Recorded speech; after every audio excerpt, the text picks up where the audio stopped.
So welcome to Partner Up Partnerships Podcast. All right, we're live. And I was like, I have all these questions to ask. The thing that matters in a partnership is the trust and sacrifice. Composing, building software that works for you. Start to populate. So we're here. We're here with Miss Adrienne Coburn. Adrienne, welcome to Partner Up. Hi guys, how you doing? Doing all right. Well, we're super excited. Adrienne's tuning in from north of the border in Toronto. I missed you last time I was there, and you were actually at a different company. You were at Uberflip then, and now at Shopify, right? That's right. That's quite the journey. Big difference. You know, startup selling to the enterprise versus, kind of being in the enterprise selling to small businesses.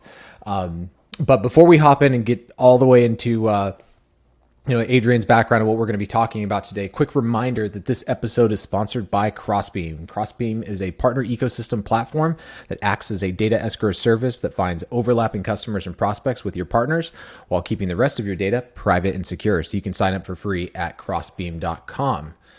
Shout out Crossbeam. Shout out Boris, the teams that help make this possible for Kevin and myself and our awesome audience. So we're going to talk about today. We're going to talk about that transition. Like what comes to mind whenever you think about like, hey, I was in a startup selling to the enterprise and now it's literally the opposite and I'm in strategic partnerships.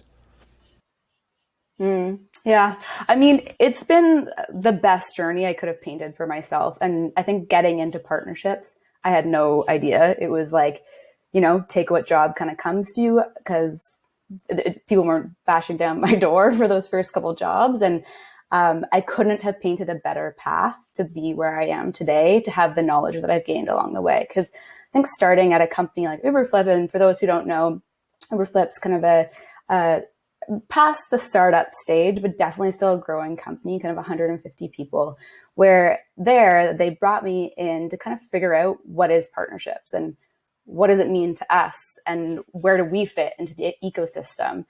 So I was kind of given this empty plate to say, like, try to figure it out. And by doing that, I figured out all the different types of partnerships, the value that it can bring, the challenges that come with different types. So I really did understand kind of the big picture. And I think having that background to be able to understand how to kind of put together the playbook, not just for what a particular kind of partnership, but all the different types, has allowed me to come to a company like Shopify, which is massive. And there is every type of partnerships, but your purview is so much narrower in terms of what you're actually doing. And so it's allowed me to kind of understand the bigger picture and then understand where my smaller, narrow purview can fit into that bigger picture. So, Adrienne, we have a lot of listeners who are in sales that are interested in getting into strategic partnerships. And I think you have an SDR background, right? And so what was that transition like for you? How did you get in? How did you fall into strategic partnerships? So I was at a company as an SDR, and I actually went to a partner organization of theirs to manage the partnership between those two organizations. So that was my first view into partnerships, but it was in travel and tourism, very different industry, not at all the same in terms of what partnerships actually means. So that's kind of where I got my background into partnerships. So that was almost a lucky jump that I could kind of go from a company that I knew everything about it. And that's why they wanted me at this new company, is so I could manage the partnership with the view of both organizations. And then going into a place like Uberflip, partnerships meant sales in a lot of ways. So to have that background, to be able to sell through someone in this case, but still at the end of the day, sell, it's hugely important. When I started to grow out the team at Uberflip, I hired 2 of our SDRs to be partner managers, because it's like, they understand it. They know how to get what they want, but they can do it with some grace too. What's that kind of look like for you today then? Like, what does success look like, in Uberflip when you say revenue versus, Shopify? Walk through kind of, not the specifics of the numbers, but maybe what were your North Stars whenever you were, startup mode selling to the enterprise versus, in a public, kind of company selling to small businesses? Yeah. So I think one of the biggest things at a startup is partnership needs to be everything. Like you need to have all the different KPIs loosely in mind, like things like attachment rate and services brought in, and pipeline, all those different things. But at the end of the day, almost every partnerships team that I know of at a startup or a small size business, money is what they care about at the end of the day. So it's like you need to play this delicate balancing act with like, you need to prove revenue while still caring about everything else. But the only thing at the end of the day they might care about is revenue. So when we say revenue, it's that qualified opportunity where they're coming to kind of at that 90% that a partner is bringing to the table, and the sales team can help close, the partner can close entirely themselves. So I think at a startup, that's hugely important, is you need to prove that money at the end of the day.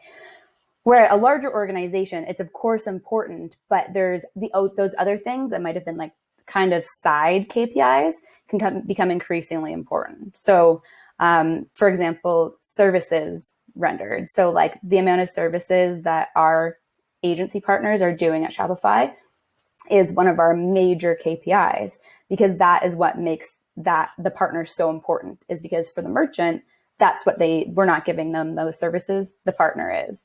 And so although that might have been like a side thing, that's really one of the main things at a place like Shopify, where it's like they understand it's going to take more of like a holistic view to make a customer successful than just bringing in that revenue. Adrienne, how have you had to adjust the way you work with partners coming from Uberflip, which is like a more enterprise-focused persona, to a more SMB-focused persona? How has that changed the way you work with your partners? I think at the end of the day, like I've always thought of my partners as my teammates, right? They're an extended part of our team. I need to bond with them the same way I would an internal team. So that kind of remains consistent. But I would say the sales relationship definitely changes. So at Uberflip, our partners, I was like so deeply ingrained with, in terms of the services they were building and offering, in terms of the deals that they were bringing to the table, where I'd have to like actually work with help coach them through that deal and kind of get into the weeds of it. So kind of the amount of time that I spent with these individuals to get them educated, to get them really believing in the mission that we had was huge. So like these people were my extended team for sure. We're at Shopify, like they're bought in, they've built their business around it already. What they need is just more of like a business coach and an advisor to kind of be like, hey, we're going in this direction. You should probably come here too. So it's more of a business advisor being like really embedded teammate. So it sounds like in a lot of ways, I always talk about you're competing for your partner's money, meaning partners make their money off of selling time. So every time that you ask for their time, you're literally asking them to spend money, right? Partners aren't on your payroll. So at Uberflip, you really had to invest a lot of time into developing and convincing people to build, services around, your product offerings. Whereas at Shopify, those offerings are probably a little bit more defined. So you're probably, the difference here is like you're trying to convince someone to get a new offering and bring it to market. Whereas at Shopify, it sounds like you might get a lot more resistance around, wait a second, you want me to change my offerings because you're going in a different direction? Have you experienced anything like that where it's like, we've had to do change management as opposed to like, lifting the rocket off the ground? Yeah, definite change management. And that kind of goes back to the coaching. It's like these partners, the shift goes from being an ancillary product in which someone can use to maybe gain some services, maybe get a couple commission referral paychecks, whatever it may be, to being kind of the pivot point of their business. So the partners that I work with today at Shopify, they truly have built their business off of Shopify. So it is change management because we have to help coach them on, we're going this direction now, but they're willing and open to do it, especially if we are, as partner managers, really getting in there with them and educating them versus them getting it like in a newsletter or something like that. So I think the appreciation there. But I think also like these partners have been around since the beginning of Shopify. They've seen it. They're used to it. They're just like, okay, let's go. They're flexible. They want to adapt. They know that this company changes quickly, and what makes it successful. So they're just kind of game. You said something interesting there that I want to double click on. Whenever you're thinking about these partnerships, so like you said, they've been there from the beginning. Do you typically see like Shopify only partners, or is it also, hey, we also do Magento, we also do Privy, we also do, WooCommerce, whatever the heck it is. It's like we do a lot with Shopify, but we do also other things. Or are these like die-hard Shopify only? Is that like a requirement, for example? Definitely not a requirement, but we do see a lot of it. People are, they've found ways to make revenue off of our business model. And, but that's also kind of like when you look at my purview as a strategic partnerships manager, a lot of the time, those strategic partners are people who have based their entire business off of Shopify. So I work with lots of people who work with different platforms. I actually think it's advantageous to be able to work with people who are not just working with Shopify. Because then we're learning about the ecosystem as well and being able to see it from different angles. So it's definitely not a mandatory thing, but I'd say a lot of these people are kind of purely Shopify. Cool. So just structurally, what does strategic partnerships mean at Shopify? Is there a difference between like channel sales and strategic partner management? Yeah, it's the $1 million question about partnerships at Shopify. There's I don't know, 20 partnerships teams. There's a lot of different ways to look at the organization and what they consider to be strategic partnerships. So I can't speak for everything, but basically how my portion of the organization is functions. We have our technology partners, our agency partners, and our what we call channel partners, what the rest of the world would not call channel partners. So those are people who are effectively marketing channels. So they're really deeply ingrained and integrated into our product. So those three are like the different categories. So for tech and agency, we have what are called strategic partners. And those are effectively people that are just really moving the needle. So it's really that at scale, one-to-many, where we effectively have a sales force or an entire customer success team out there on our behalf. So what defines them is really just the scale in which they bring in customers.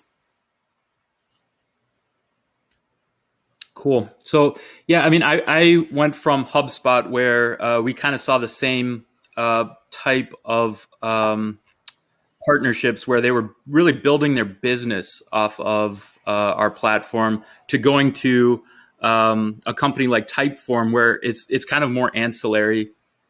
And you kind of did the opposite, going from Uberflip to Shopify. I'm wondering just like what's the management that's different with both? Is there a difference in like how you have to educate partners that are just so entrenched in your product that they're building their business off the back of Shopify versus kind of like a more ancillary product? Yeah, absolutely. I think the level of education, like my partners now educate me on our product.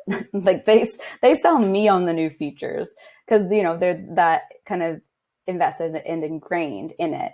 Where at Uberflip, it was a lot of education and constant selling. So I would say constant selling in two forms. One, to the partner, constant selling that, we are the best X platform. We will drive the most results. Then constant selling internally as well, because as I'm sure you've both experienced, partnerships can often be like the ugly stepchild of the company where they're trying to like somewhat brush it under the rug sometimes. So that kind of internal sale, no, never. So like that kind of like internal sale of like, this is important and we need to invest in this and for our future. That's different because like it's embedded now. There's always going to be a layer of that no matter what department you're in within an organization. But the convincing is a lot of it's been done. I think both of you just said something really interesting that it needs to be written about is like, these are very different strategies. And I hate to say it's tool versus platform, but it kind of is in that general dynamic, right? Like you're either serving a purpose or you can build something around it. Like the services opportunity in, a Drift or an Uberflip, might be more strategic. It might be a part of a wider offering, but it's like Shopify or HubSpot, it's like, I'm driving all of your organic traffic, or I am driving your e-commerce strategy.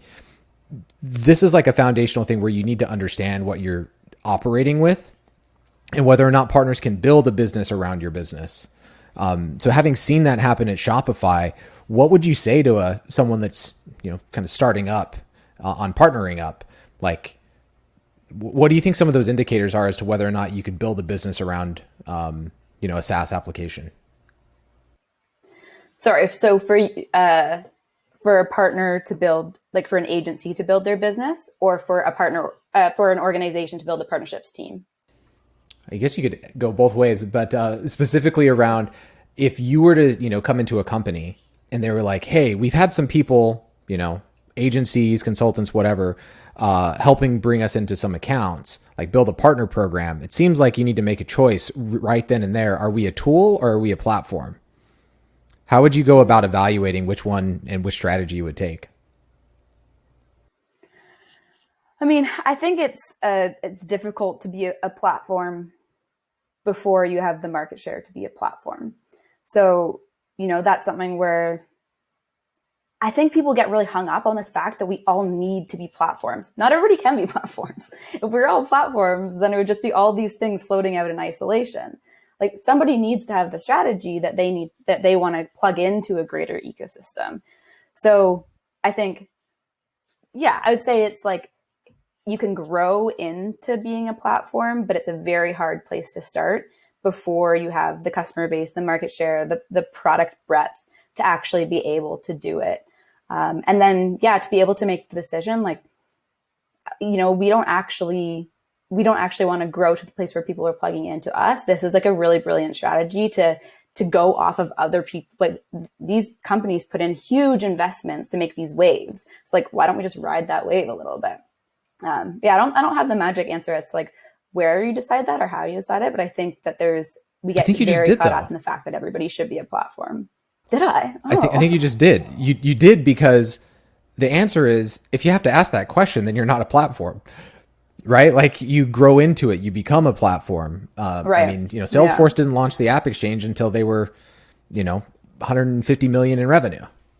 Right? Like, they were already had a giant ecosystem before they really became a platform and could build a business around it. I think that's a good point.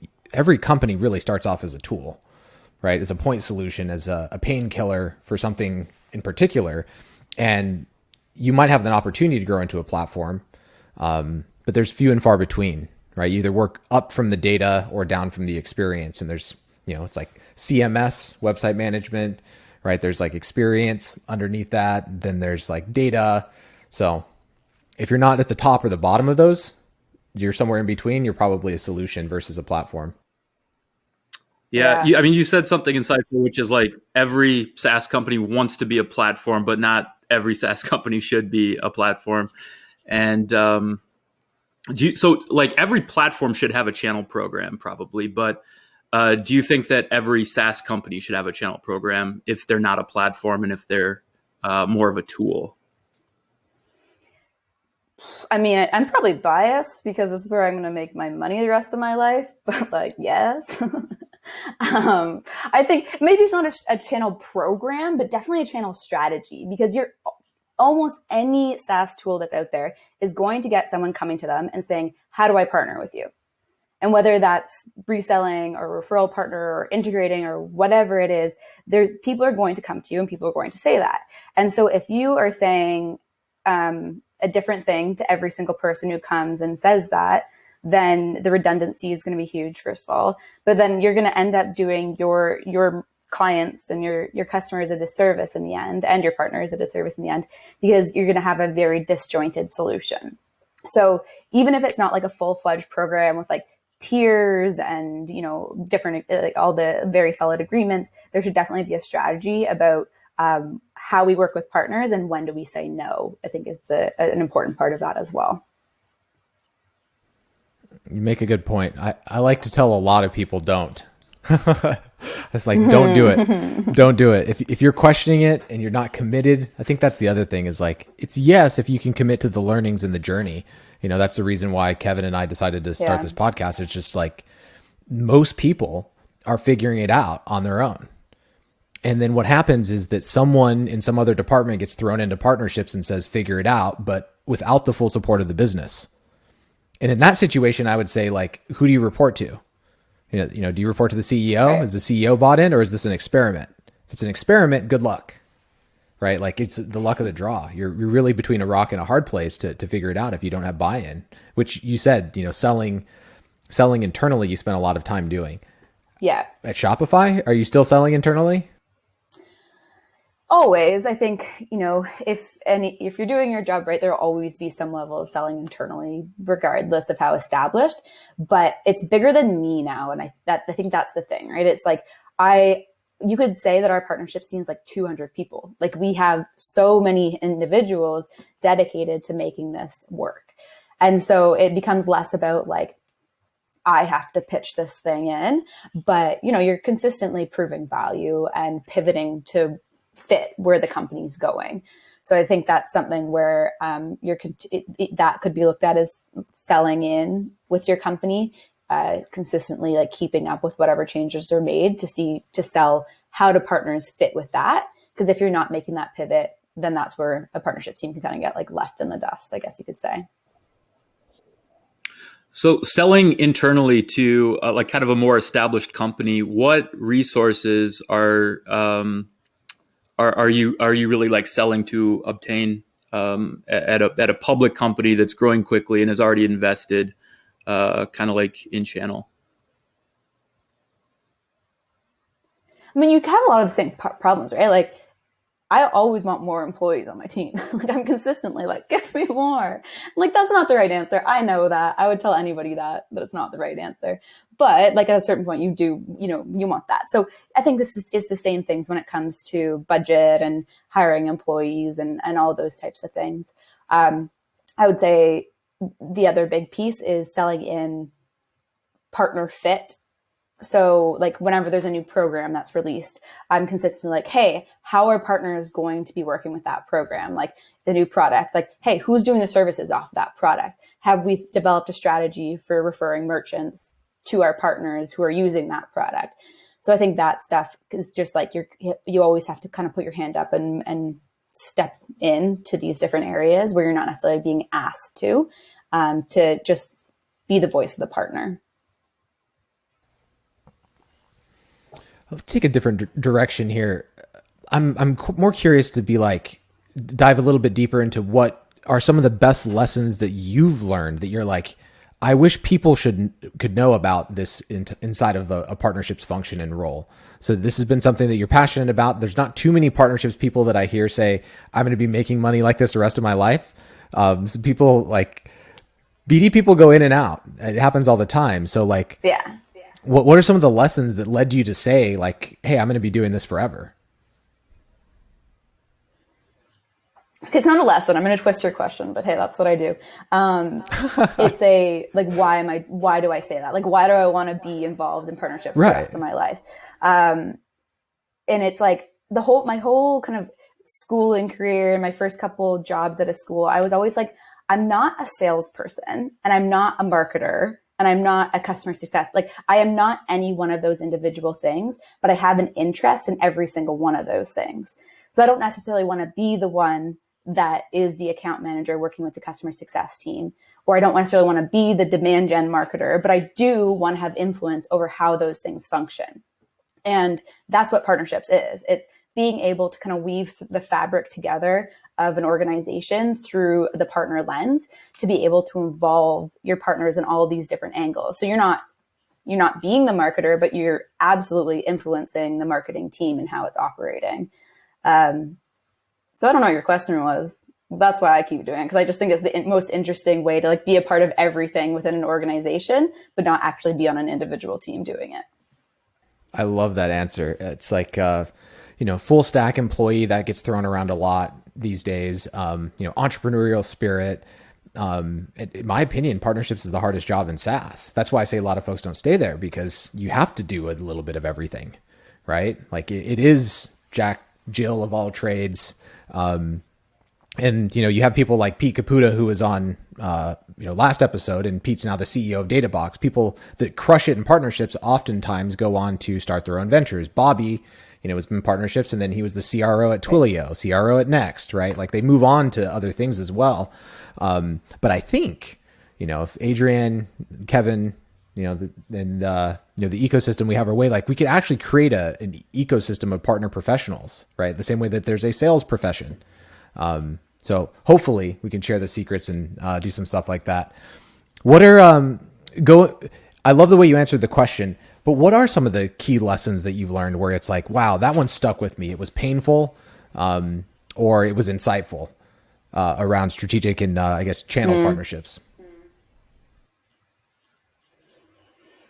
I would say like one of the lessons that I've learned in partnerships is to work with others outside of your organization that is not necessarily business related. So like the reason why I'm here talking to both of you today is because I've met you in my life outside of my actual job. Like none of us have been partners necessarily in our actual jobs, but being able to learn from others in the partnerships organization or in partnerships is not every profession does that. Not every profession has their little Slack channel where we're like, hey, what did you do with this? And what did you do when you're in this similar situation? So taking advantage of the fact that partnerships people are so open to sharing best practices and getting on a call to like run through the program and like run through the problem that you're approaching is a lesson that I would say everybody in partnership should be taking advantage of. Is just like ping somebody and say, I'm approaching this problem. What would you do here? 95% of the time, they're more than willing to lend a hand. And I think it's because like people often are isolated as the individual partner person at the organizations that we work at. So you need to rely heavily on others to be able to get you through that. Another like, I don't know, just personal challenge I've had to learn is, I think we've touched on this earlier, just saying no to things. You can't always follow the shiny object, and I'm prone to doing that. So being able to say no to an opportunity that could be actually awesome, but is going to, absolutely wreck your team in terms of the capacity and resources you have. And it's going to have to be the only thing you concentrate on all year. But, being able to kind of find the opportunities that you want to grasp and be able to give most of your effort to those and spend like 10% of your time kind of following that like shiny object. So I have to ask this because Shopify has been like one of those companies that's been most successful and most efficient at helping businesses grow during COVID-19. And I guess like, how have you had to, how have your partners adjusted to this? I'm curious to know, like, have you had to like work with them during this shift, and like, how have you seen them pivot to this change with COVID-19? Yeah. It's been really amazing for our partners and that they've definitely ridden the wave with us. The conversations that I'm having these days, it used to be a bit more like helping them find clients or referrals or, coming up with business strategies to get a bit more into our merchant market. And now it's, how do you hire developers? How do you get people trained on the product quickly so they can start whipping out Shopify stores the next day? So, the challenge for these people that are working within our service organization now is like, how do we take it to the next level? Because we understand that now is the time. So it's definitely changed the dynamic of the conversation to be less troubleshooting, less sales driven, and more like, how do you scale a business to really take advantage of this time? That's really interesting. Have you had to change the way that you like educate partners or onboard them, or have there been any like significant structural changes in the program that like based on like new needs of the partner? Not yet. I think that will come with time. I'm sure we'll see a whole new wave of partner come out of this. Actually, I guess that's one. Like, we have seen new waves of types of partners that we just haven't seen in the past come out of this. So like, for example, business associations. So, like downtown Toronto, like Queen West has like a business association, and they're all of a sudden coming to us, say like, hey, we need to partner with you because we need to get every single one of our shops online. And like, that's a different type of partnership who, they don't necessarily have the background in technology. They don't necessarily know how to develop a service around this stuff, but they know that the need is there, and they're doing it to help their merchants versus doing it to help make revenue. So that really changes the dynamic of the conversation about the value of being a partner, what those partners need, the long-term vision of how we work together. So, we've had to spin off different programs and education to be able to really support those partners. So I anticipate that will have to continue as well, as really being able to look at, not all partners want to be revenue generating partners. There's people who might want to come in for a bit more of the offline to online or something to that effect. You said something interesting there that I don't know that this is a talked about topic, but I feel like I've encountered it so many times. It's like partner segmentation, right? Like there's so many different types of potential partners. Like there's agencies, but what kind of agency, right? Like, e-commerce is kind of one, but do you see segments underneath e-commerce? Like you mentioned this new one that popped up, but do you have given that Shopify is a little more mature, do you have a partner segmentation? I mean, we do, but I would say the sophistication of it's not probably what it could be, just because it's such a developing market. Like these new services are being spun up every day. So to be able to have a really clearly defined segmentation model is kind of bucketing people a little bit too much. So we have in the past kind of done more like verticalized approaches with, I'm only going to work with our marketing partners and I'm only going to work with our design and development partners. But the reality is these people's business models are pivoting just as quickly as ours is. So segmentation between what value they bring to the organization, yes, but segmentation between like what they actually define themselves as a business, not necessarily. So by what they bring to the organization, I mean like our technology partnerships have a very different strategy than our agency, than our affiliates, than our, like all of those are very segmented, but not necessarily within partner type. So does Shopify have a services organization? Like, do you do pro serve onboarding, stuff like that internally? Not that you do a lot through channel, but is there any services internally? No, 100% through our partners. I will caveat though that we have two organizations, Shopify and Shopify Plus, and I work specifically with Shopify, which is our SMB versus the enterprise. And Shopify Plus does have, I'm sure there's probably on both, right? Shopify Plus probably has larger, or is it all self-service? They also depend almost like 95% on their partners to do it. It's like things that I should know more about that I just don't. But no, as far as I know, it's like 95% through our partner ecosystem. The reason why I asked that is just, it's so interesting seeing partners like develop offerings around a product like that I experience. Like, let's say I have an ABM agency and they're driving specific campaigns to a website around ABM, right? Like that's all they do. It's like their number one value proposition. And Drift could be involved in that little sliver, but there's like 80% else of other things that it needs to touch as well. So like they're a partner, but how do you build a service offering around just that thing, or virtual events? Like that's a new thing that popped up during COVID. So many people are becoming virtual event agencies overnight. And it's like, that's one use case. And you have these agencies that kind of specialize across all of these various things across customer experience. And it's been a challenge to be like, how do you work with a virtual event agency versus demand gen versus SEO versus, IT and, implementer. And I think, I have some ideas around it, but it's just, I'm always curious to hear from other folks if they've had to encounter like, the way that I work with this partner I own and this partner I own is night and day different. Right. Do you have partners like that today, or did you at Uberflip?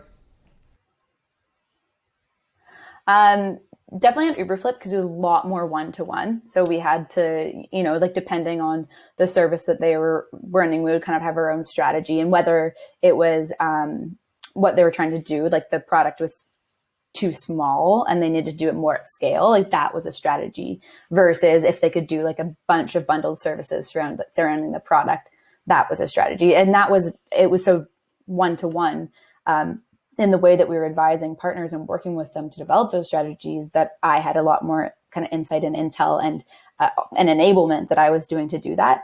Where at Shopify, like mass majority, like 80% of our partners are very self-serve in the way that they operate with our organization.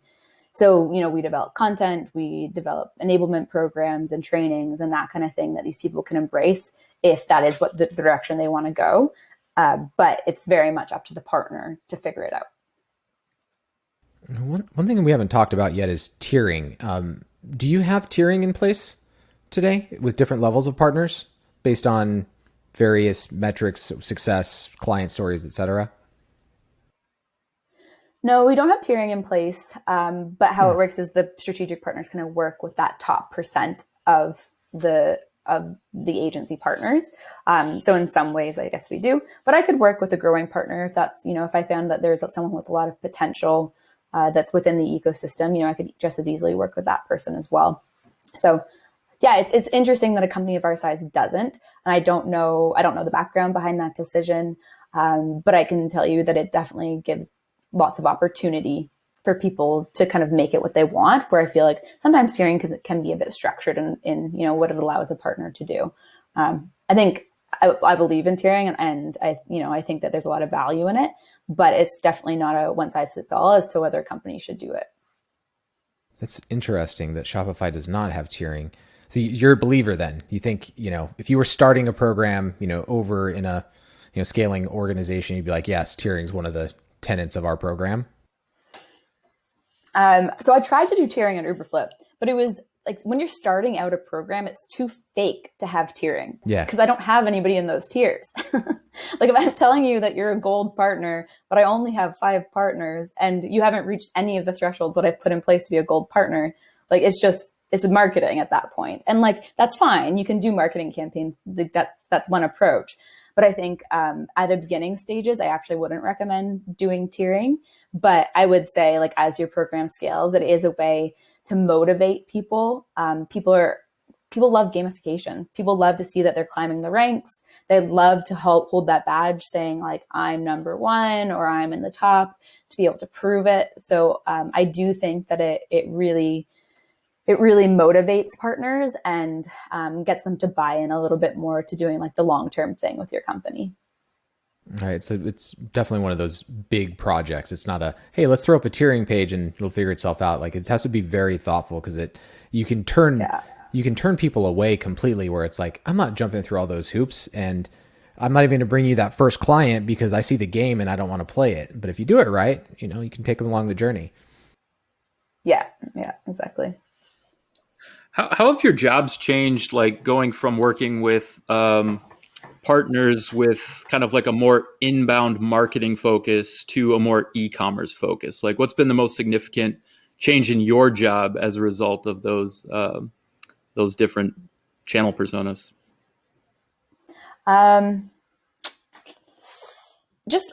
Education, like they're so different and I didn't anticipate they really would be, but it's like, the stuff that I took for granted about kind of knowing all the players and knowing how the agencies functioned within that ecosystem. It's like, been a huge amount of education that I've had to do.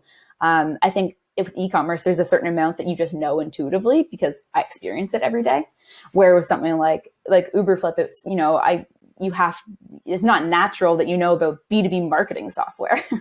So there's a lot of stuff that you had to do to really educate yourself on the market. Where, e-commerce becomes a little bit more intuitively because the brands, you kind of can picture what a good experience is like versus a bad experience. I think what I loved about more like the inbound world was just the close-knit operations of all of the tech partners involved. And I think a lot of that does come from kind of that enterprise mindset of tool sets needing to work so closely together and having strategies that are really aligned between those different tool sets. So, if somebody was coming on board and purchasing Uberflip, I needed to know not just how Uberflip was going to function, but also how every surrounding technology in that ecosystem was going to function with our product to really make sure that it was what they should be striving for, like what was going to be valuable. Where with an SMB sale, it just doesn't have that same in-depth knowledge about how everything else works around you. Because you're kind of providing an all-in-one experience in Shopify to some degree, right? Like that's really Shopify's value proposition is like you can just you're getting live and you're selling products, and you don't need 50 tools like you might need with a different type of product. And I guess that's where, the whole concept of being a platform, right? A e-commerce platform comes into play. Yeah.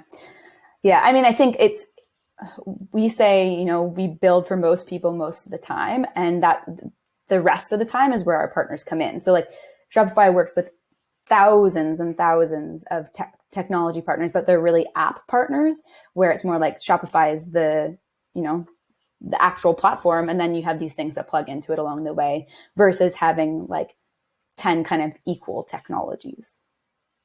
Yeah, like integration partnerships versus app. Like this truly is a platform, right? Like there's a really good podcast called Exponent, where they talk about platforms versus aggregators. We'll link that one in the show notes. It's I'll send it to you if you haven't looked at it. It's a very interesting discussion of like, are you an aggregator? Are you a platform? And I think at the end of the day, if people are building, production quality applications on your site to fulfill a vision versus the end user, living out of multiple tools, it's like they're living in Shopify but getting what they need. That's the dream state for a lot of companies. The app store for e-commerce, right? For e-commerce B2B, is really what y'all have built there. Adrienne, what have we not asked you? What are you like, you these two idiots? What have we not asked you that you're like, hey, this is the thing I would want to get out there to the partnerships world?